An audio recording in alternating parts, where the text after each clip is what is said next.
Bismillahirrahmanirrahim. Assalamualaikum warahmatullahi wabarakatuh. Alhamdulillahilladzi an'amana bi ni'matil iman wal islam. Nahmaduhu wa nasta'inu wa nastaghfiruhu wa na'udzu billahi min syururi anfusina wa min sayyiati a'malina. Min yahdillah fala mudhillalah wa min yudhilhu fala hadiyalah. Allahumma salli wa sallim ala sayyidina Muhammadin wa ala alihi wa sahbihi ajma'in. Amma ba'du. Syukur alhamdulillah, kita masih bisa diberi kesempatan berdiskusi sampai saat ini yang insya Allah menambah wawasan kita.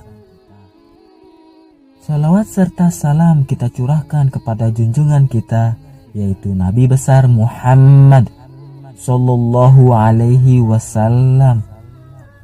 Allahumma salli ala Sayyidina Muhammad wa ala ali Sayyidina Muhammad. Saya berdoa dan berharap agar kita semua selalu diberikan pengampunan dan dimurahkan rezekinya, kemudian tetap diberikan kesempatan menikmati nikmat iman oleh Allah Subhanahu wa ta'ala. Amin ya rabbal alamin. Sahabat syiar Islam yang dirahmati Allah, dalam kehidupan sebagai umat manusia, urusan dunia dan akhirat itu harus seimbang. Oleh karena itu, selain ilmu dunia, kita juga harus paham tentang ilmu agama sebagai bekal akhirat mereka. Salah satunya adalah dengan menghindari yang namanya dosa jariyah. Dosa jariyah adalah dosa yang terus mengalir meskipun pemiliknya sudah meninggal. Dosa jariyah ini sangat jarang disadari si pelaku bahwa telah melakukannya. Pelaku dosa jariyah tersebut di zaman ini telah banyak dilakukan di media sosial, terutama kaum wanita. Sayangnya, masih banyak kaum wanita yang menyepelekannya, bahkan menganggapnya biasa saja. Sebagai seorang muslimah, ada beberapa hal yang harus direnungi dalam setiap perbuatan yang dilakukannya. Bisa jadi, kala dia tidur ternyata malaikat selalu mencatat dosa untuknya. Dia sedang sholat, tapi malaikat tetap mencatat dosa untuknya. Hal ini karena dosa akan tetap dilimpahkan pada mereka walaupun sudah tidak lagi melakukan perbuatan maksiat yang mengakibatkan dosa tersebut. Nabi Muhammad SAW pun selalu meminta agar umatnya sadar betapa sedihnya nasib seseorang yang terjebak dalam dosa ini. Sebagaimana Allah Subhanahu wa ta'ala telah berfirman dalam salah satu surah Al-Quran, yang artinya, sesungguhnya kami menghidupkan orang-orang mati dan kami menuliskan apa yang telah mereka kerjakan dan bekas-bekas yang mereka tinggalkan. Dan segala sesuatu kami kumpulkan dalam kitab induk yang nyata, Lauh Mahfuz. Quran Surah Yasin ayat 12. Lalu, seperti apakah dosa jariyah yang dilakukan kaum wanita yang jarang disadari? Yang pertama adalah mempertontonkan kecantikan dan aurat di media sosial. Seorang muslimah dilarang untuk mempertontonkan tubuh dan kecantikannya.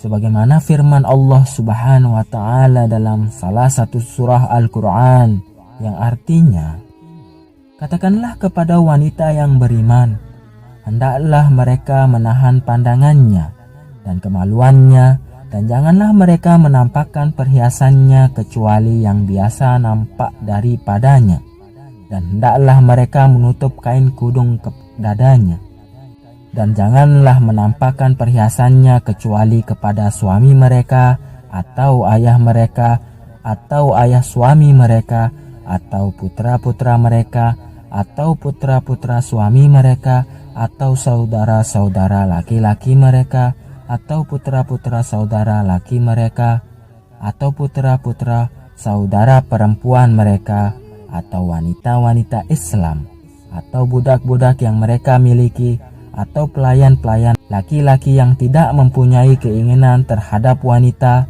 atau anak-anak yang belum mengerti tentang aurat wanita.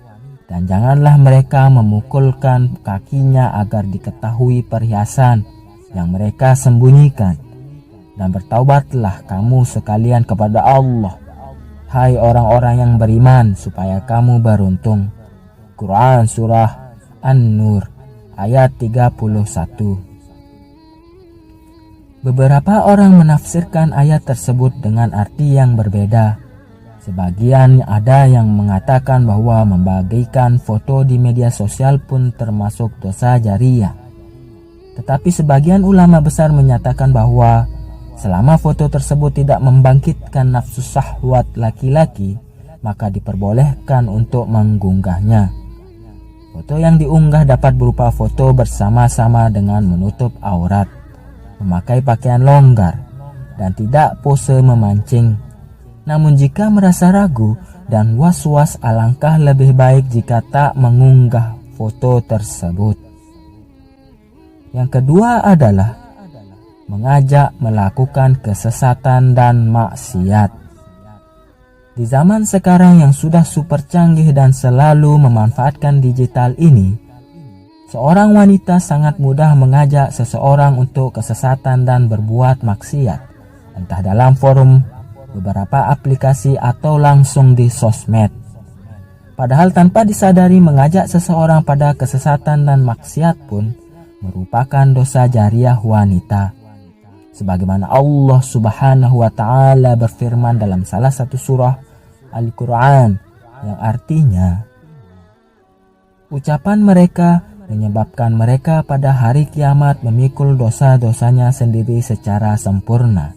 Dan sebagian dosa-dosa orang yang mereka sesatkan, yang tidak mengetahui sedikit pun bahwa mereka disesatkan.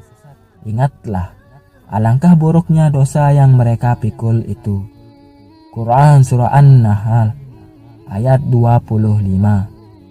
Tak hanya melakukan, namun mengajak atau memotivasi orang lain untuk berbuat dosa, lalu orang tersebut melakukannya, maka orang yang mengajak itu akan mendapatkan dosa jariyah.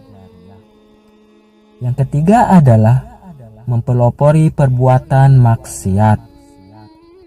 Maksudnya adalah seseorang tak diperbolehkan melakukan perbuatan maksiat di depan orang lain, sebab hal tersebut bisa jadi membuat orang lain mengikutinya.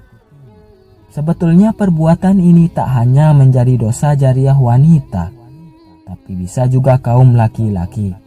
Dalam sebuah hadis, Rasulullah Shallallahu Alaihi Wasallam bersabda yang artinya, siapa yang mempelopori satu kebiasaan yang buruk dalam Islam, maka dia mendapatkan dosa keburukan itu dan dosa setiap orang yang melakukan keburukan itu karena ulahnya, tanpa dikurangi sedikit pun dosa mereka.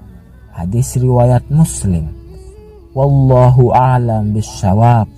Semoga kita selalu senantiasa menjaga diri kita dengan baik, khususnya kaum wanita, dan belajar tentang Islam lebih dalam sehingga kita dapat terhindar dari dosa-dosa jariyah yang tidak kita sadari. Amin ya rabbal alamin. Demikian yang bisa saya bagikan, semoga bermanfaat. Jika ada kesalahan dan tutur kata yang tidak baik, saya minta maaf. Jika bisa, tulis di kolom komentar. Sesungguhnya, saya hanya ingin berbagi dan sama-sama belajar. Wassalamualaikum warahmatullahi wabarakatuh.